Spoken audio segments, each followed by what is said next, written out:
नमस्कार दोस्तों, मैं कर्ण सिंह आधार एकेडमी के ऑनलाइन प्लेटफॉर्म में आपका स्वागत करता हूं। हम लोग जैसे इतिहास की कड़ी में आगे आए हम लोग, तो जैसे पहले हम लोगों ने पाषाण काल पढ़ा, फिर हड़प्पा पढ़ा, हड़प्पा बाद वैदिक काल के बारे में पढ़ा था, फिर हम लोगों ने जैन धर्म बौद्ध धर्म आंदोलन वगैरह पढ़ा, तो जैन धर्म बौद्ध धर्म वगैरह सबको पढ़ा। आज थोड़ा से हम लोग आपको संगम युग के बारे में हम डिस्कस करना चाहते हैं। आज संगम युग को हम लोग पढ़ेंगे और संगम युग का काल क्या था, पीरियड क्या था, उस काल के बारे में कहाँ से क्या जानकारी मिलती है, तो ये सब चीज़ें आज हम लोग संगम युग में डिस्कस करेंगे। तो चलिए आइए हम लोग आज संगम युग स्टार्ट करते हैं। तो संगम युग में जैसे हम लोग जो सबसे पहले ये संगम युग से हमको किस काल के बारे में क्या जानकारी प्राप्त होती है, तो पहले तो हम लोग आ जाते हैं उसको डिस्कस करते हैं। संगम युग के बारे में जैसे ध्यान रखिएगा बच्चों कि ये संगम युग जो है ये सुदूर दक्षिण जिसको कहते हैं एकदम से जो दक्षिण होता है उसको हम लोग सुदूर दक्षिण कहते हैं। जो सुदूर दक्षिण भारत के बारे में आरंभिक इतिहास की जो हमको जानकारी मिलती है, तो कहाँ से मिलती है आरंभिक इतिहास की जानकारी, तो हमको ये ध्यान रखिएगा संगम साहित्य से मिलती है। तो जो हमारे यहाँ सबसे प्राचीनतम जो दक्षिण भारत के बारे में जानकारी मिलती है, तो सुदूर दक्षिण भारत के बारे में प्रारंभिक जानकारी कहाँ से मिलती है, तो संगम साहित्यों से मिलती है। अब ये संगम साहित्यों में जो सम्मेलन वगैरह सब आयोजित किए गए, संगम का मान लीजिए आपसे पूछे जाए संगम का अर्थ क्या होता है, तो ये ध्यान रखिएगा संगम का अर्थ होता है कि तमिल कवियों का संघ या सम्मेलन। तो तमिल कवियों का जो संघ या सम्मेलन हुआ था उसी को हम लोग क्या कहते हैं, संगम युग कहते हैं।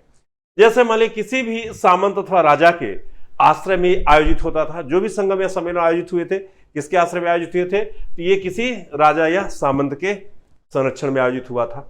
अब ये ध्यान रखिएगा जैसे तमिल परंपरा में हमको कितने संगमों का आयोजन का विवरण मिलता है, तो तमिल परंपरा में 3 संगमों के आयोजन का विवरण मिलता है, जानकारी मिलती है। और ये किसके द्वारा आयोजित करवाए गए थे, तो जो तीनों संगमों का, इन संगमों का आयोजन जो पांड्य शासक थे, तो पांड्य राजाओं के संरक्षण में इसका आयोजन हुआ था। अब ये ध्यान रखिएगा जैसे संगम युग जो है, तो संगम युग से हमको जो सुदूर दक्षिण में 3 वंश स्थापित होते हैं, जो चोल चेर पांड्य। प्रारंभिक हमको जो अशोक के अभिलेखों में सब प्राप्त होते हैं, चोल चेर पांड्य और सतीपुत्र या केरल पुत्र का विवरण, वो हमको यहाँ संगम युग के बारे में भी अब हमको साहित्यों, संगम साहित्यों से प्राप्त होता है। जैसे संगम साहित्यों का जो आयोजन किसने करवाया, तो जो 3 राजवंश जो यहाँ स्थापित हुए थे संगम वंश, जिन 3 राजवंशों का विवरण मिलता है, चोल चेर पांड्य, तो ये किसके द्वारा, तो पांड्य राजाओं के संरक्षण में आयोजन करवाया गया था। नेक्स्ट कि इसी को किस नाम से जाना गया, तो संगम, इसी को साहित्य कहा गया। अब संगम साहित्य मान लीजिए थोड़ा सा आपसे एक क्वेश्चन पूछ लिया जाए कि संगम साहित्य की लिपि क्या थी, तो ये ध्यान रखिएगा ब्राह्मी लिपि है। जैसे हमारी हिंदी संस्कृत क्या है, देवनागरी लिपि है, और ये भी कहा जाए तो ब्राह्मी लिपि की शाखा है। और जैसे हमारे यहाँ चाहे तमिल हो, चाहे मलयालम हो, चाहे तेलुगु हो, चाहे कन्नड़ हो, सभी किसकी शाखा है, तो ब्राह्मी लिपि की ही। तो सभी हमारे यहाँ ब्राह्मी, उनकी स्क्रिप्ट क्या है, तो ब्राह्मी स्क्रिप्ट। और संगम साहित्य की स्क्रिप्ट भी क्या थी, तो ब्राह्मी स्क्रिप्ट थी। तो थोड़ा सा याद रखिएगा कि मान लीजिए आपसे पूछा गया कि हमारे यहाँ संगम साहित्य की स्क्रिप्ट क्या थी या लिपि क्या थी, तो इसकी लिपि ब्राह्मी लिपि थी। अब थोड़ा से जैसे मान लीजिए आपसे पूछा गया कि पहला संगम कहाँ आयोजित हुआ था, या दूसरा संगम कहाँ आयोजित हुआ था, तीसरा संगम कहाँ आयोजित किया हुआ था, तो इसके बारे में थोड़ा सा हमको याद रखना है कि जो हमारा प्रथम संगम का आयोजन था, तो प्रथम संगम जो था ये तेन मदुरा में आयोजित किया गया था। कहाँ आयोजित किया गया था, तेन मदुरा में आयोजित किया गया था। और इसके अध्यक्ष कौन थे, तो अगस्त्य ऋषि थे। तो ऋषि अगस्त्य की अध्यक्षता में प्रथम संगम का आयोजन किया गया था। मान लीजिए ऋषि अगस्त्य को ही हम लोग किस नाम से जानते हैं बच्चों, तो ध्यान रखिएगा कि हमारे यहाँ जो आर्यन संस्कृति या वैदिक सभ्यता थी, या आर्य जो सभ्यता थी, तो आर्य संस्कृति को या आर्य सभ्यता को दक्षिण में प्रसार करने का श्रेय या दक्षिण भारत में लोकप्रिय बनाने का श्रेय किसको दिया जाता है दोस्तों, तो अगस्त्य ऋषि को दिया जाता है। अगस्त्य ऋषि ने हमारे यहाँ आर्य संस्कृति को दक्षिण भारत में इन्होंने प्रसार किया। दूसरा कि दूसरा संगम हमारा कब आयोजित किया गया, दूसरा संगम कहाँ आयोजित किया गया था, तो दूसरा संगम को आयोजित करने का याद रखना है कि अलवई या कपाटपुरम में आयोजित हुआ था। तो कपाटपुरम या अलवई में आयोजित हुआ था। इसकी अध्यक्षता किसने की थी, तो तुल्कापियर ने की थी, और अगस्त्य ऋषि ने, दोनों ने मिलकर की थी इसकी अध्यक्षता। जैसे इसी संगम में तमिल का जो प्रसिद्ध व्याकरण ग्रंथ है तुल्कापियम, तो इसी संगम में लिखा गया था। और इस तुल्कापियम ग्रंथ के लेखक कौन थे, तुल्कापियर साहब थे। तुल्कापियर ने ये ग्रंथ लिखा था। तो थोड़ा सा जैसे दूसरा संगम का आयोजन कहाँ किया गया, तो कपाटपुरम या अलवई में किया गया। इसकी अध्यक्षता किसने की, तो तुल्कापियर और अगस्त्य ऋषि ने की थी। और इस संगम में जो महत्वपूर्ण ग्रंथ जो तमिल का व्याकरण ग्रंथ है तुल्कापियर ने इसी संगम के दौरान ही लिखा था। नेक्स्ट आ जाए कि जैसे तीसरा संगम कहाँ आयोजित हुआ था, तो तीसरा संगम मदुरई में आयोजित हुआ था। किसकी अध्यक्षता में, तो नक्कीरर की अध्यक्षता में आयोजित किया गया था। और संगम काल के जो प्रमुख थोड़ा से हमसे प्री में जो पूछे जाने वाले ये 3 ग्रंथ हैं जिनको हम लोग महाकाव्य कहते हैं। तो जो संगम काल में 3 महाकाव्य लिखे गए, एक तो जीवक चिंतामणि।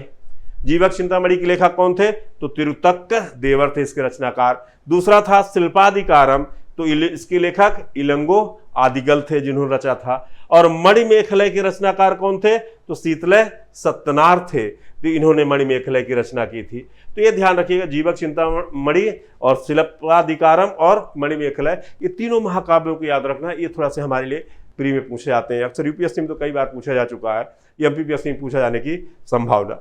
नेक्स्ट बच्चों आ जाए कि जैसे इन जो तीनों संगमों के बारे में हमको जानकारी मिलती है, तो इनमें कौन कौन से वंशों का बारे में जानकारी मिलती है। तो संगम साहित्य में 3 राजवंशों के बारे में हमको जानकारी मिलती है। ये 3 राजवंश कौन कौन से थे? तो थोड़ा से याद रखना है, इसमें चोल, चेर और पांड, ये 3 राजवंश होंगे। चोल, चेर, पांड के बारे में हमको जानकारी मिलती है।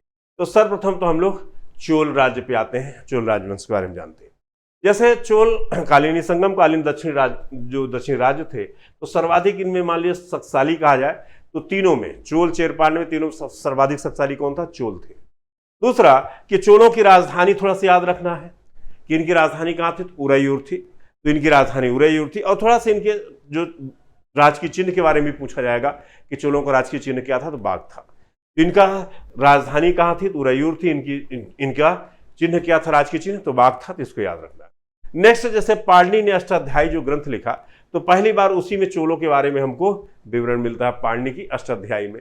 उसके अलावा जो चोलों के बारे में, चोल, चेर, पांड के बारे में हमको अशोक के अभिलेख में भी विवरण प्राप्त होता है। जैसे उनके 13वें अभिलेख में भी हमको जानकारी मिलती है, दूसरे अभिलेख में भी जानकारी मिलती है कि इनके जो पड़ोसी राज्यों के रूप में दक्षिण के, जो सुदूर दक्षिण में ये 3 राजवंश स्थापित थे।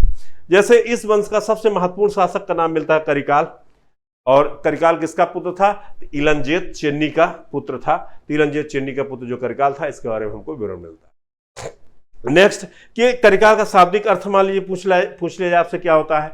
तो जली टांगों वाले या जले टांगों वाला होता है। उसके बाद हम लोग जैसे रोटी वोटी नहीं कहते, बड़ा कड़ाई कर दी, यानी बड़ा कड़ी कर दी, यानी जला देते हैं जब थोड़ा, तो इसका यानी करिकाल का अर्थ होता है जली टांगों वाला। जैसे करिकाल को कहा जाता है बच्चों की 7 स्वरों का ज्ञाता था। तो करिकाल जो था ये संगीत में काफ़ी विद्वत व्यक्ति था और इस 7 स्वरों का पूरा ज्ञाता था।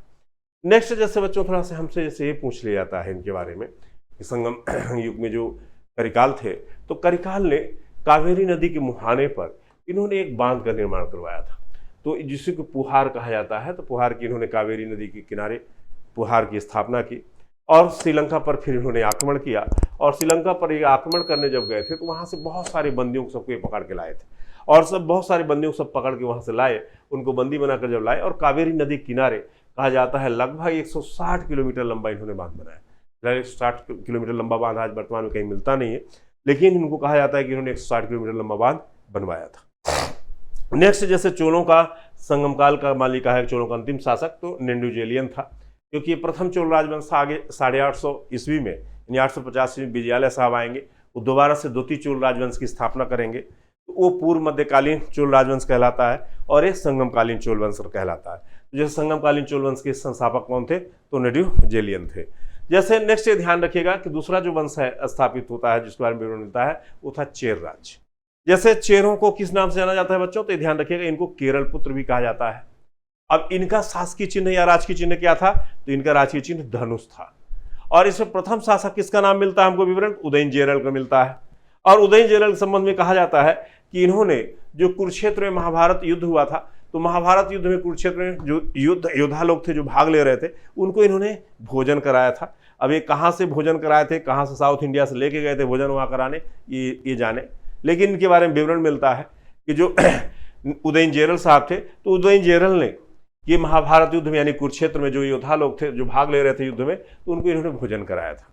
उसके पश्चात कौन शासक आए?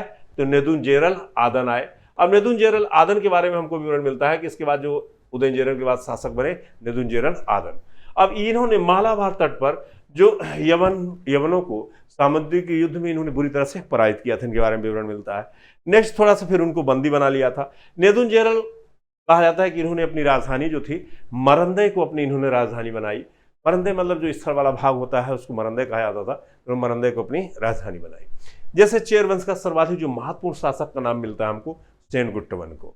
सेनगुप्त वन को किस नाम से जाना जाता है बच्चों? तो ये ध्यान रखिएगा, इसको लालचेर कहा जाता था। तो सेनगुप्त वन को ही लालचेर के नाम से जाना जाता था।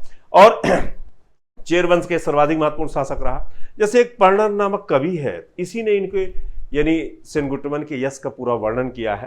तो सेनगुप्त वन के यश का वर्णन किसने किया है? तो पर्णर नामक एक महाशय जी कवि हैं, उन्होंने इनके यश का वर्णन किया है और इनकी उपलब्धि बताते हैं कि इन्होंने जैसे कर्णगी पूजा की शुरुआत करवाई।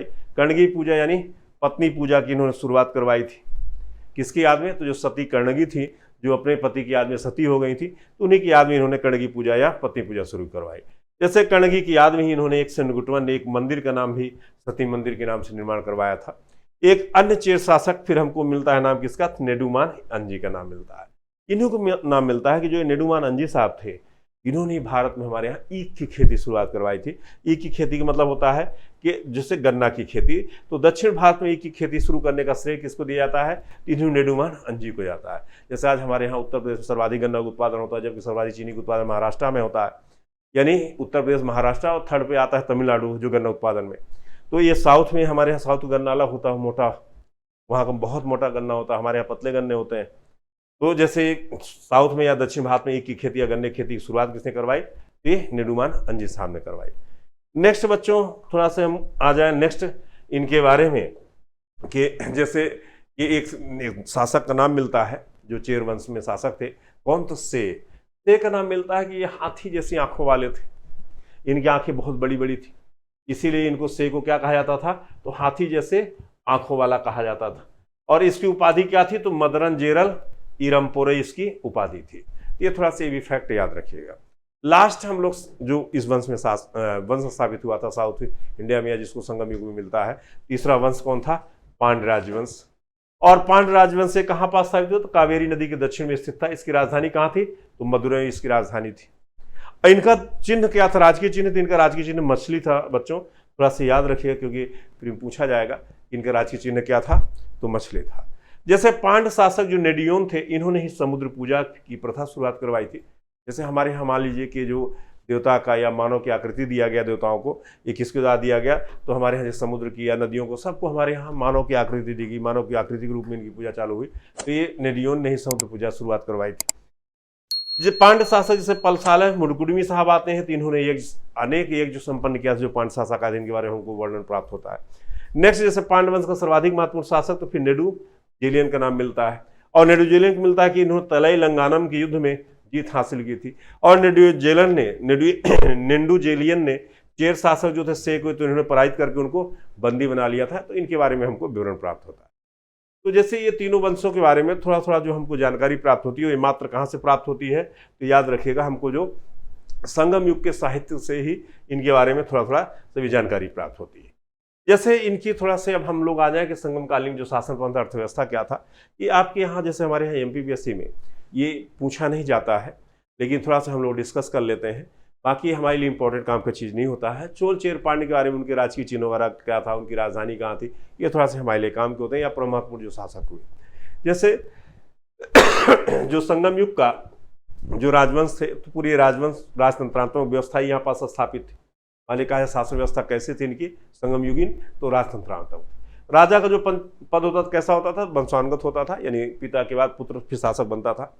जैसे मनरम जो नाम मिलता है, तो ये राज्य का सर्वोच्च न्यायालय होता था। मनरम को क्या कहा जाता है? जैसे आज हमारे सुप्रीम कोर्ट होता है, तो ये मनरम सर्वोच्च न्यायालय होता था। और सर्वोच्च न्यायाधीश कौन होता था? तो राजा ही होता था।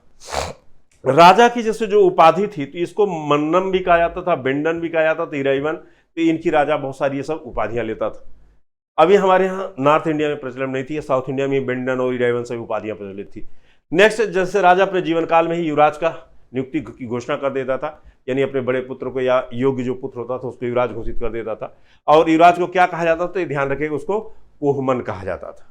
जैसे राजा की जो पदी होती है, राजा की जो सभा होती थी, जहां पास सभा राजा लगाता था, तो उसको नलवय कहा जाता था। ये ध्यान रखिएगा, राजसभा को नलवय कहा जाता था। और राजा को जो जन्मदिन मनाया जाता था उसको पेरुनल कहा जाता था। तो राजा के जन्मदिन को पेरुनल के रूप में मनाया जाता था। नेक्स्ट, जैसे गुप्तचर जो व्यवस्था थी इस काल में, तो उसको गुप्तचर को क्या कहा जाता था? तो उर्रार कहा जाता था। तो ध्यान रखिए, गुप्तचर को उर्रार कहते थे। नेक्स्ट, जैसे सभा जो होती थी, तो सभा को, आम सभा जो होती थी उसको क्या कहा जाता था? तो मनरम।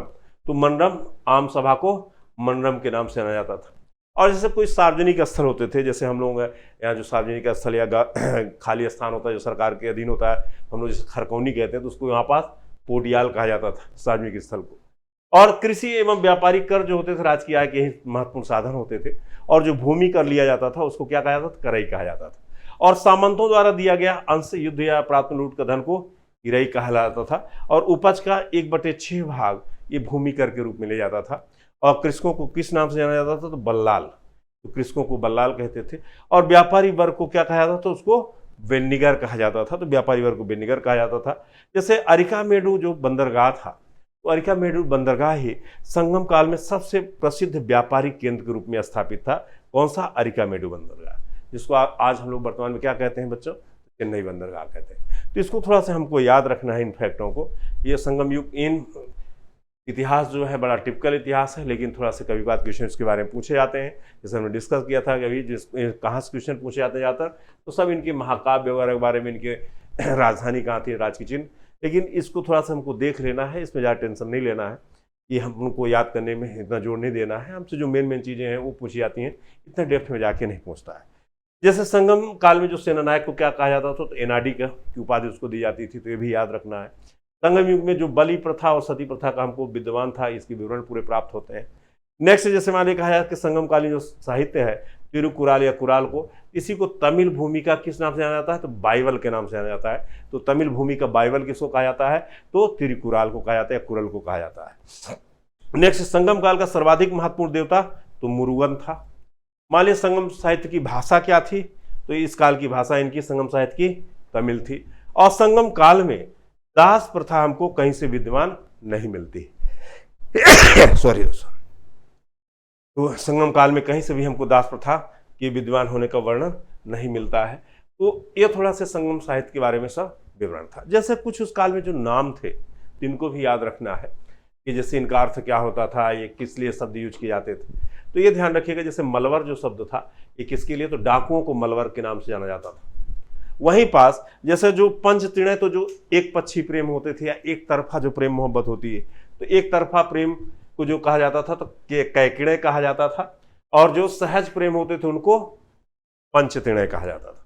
जैसे कलऊ, तो कलऊ जो प्रेम विवाह करते थे लोग, जो दोनों पक्ष जब मान ली लड़का लड़की दोनों प्रेम में होते थे तो उसको कलऊ कहा जाता था। उसको गंधर्व विवाह कहा जाता था, जब प्रेम में आगोश में आकर के विवाह कर लेते थे। पेरंदुणे, ये पेरंदुणे औचित्यहीन जो प्रेम होता था उसको पेरंदुणे कहा जाता था। और पुण्य वानिकम, ये सोने का जो व्यापार करते थे उनको पुण्य वानिकम कहा जाता था। उल्गु या सुडगम, तो सीमा शुल्क को कहा जाता था।